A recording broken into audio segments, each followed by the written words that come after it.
দেখবেন একটা মানুষ হুট করেই আপনার জীবনে চলে আসবে। সারাদিন খোঁজ খবর নিবে, অনেক কেয়ার করবে, ভালোবাসা দেখাবে। তার সাথে সময়টা ভালোই কাটবে। এই ভালোটা আবার আপনার জীবনে বেশি দিন থাকবে না।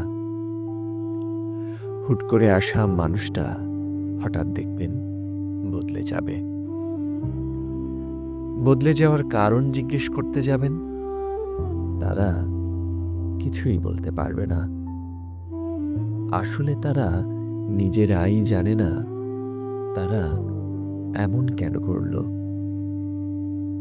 হঠাৎ মায়া লাগিয়ে চলে যাবে, আর সে আপনি এই মায়ায় পড়ে সারা জীবন কষ্ট পাবেন বোকার মতো।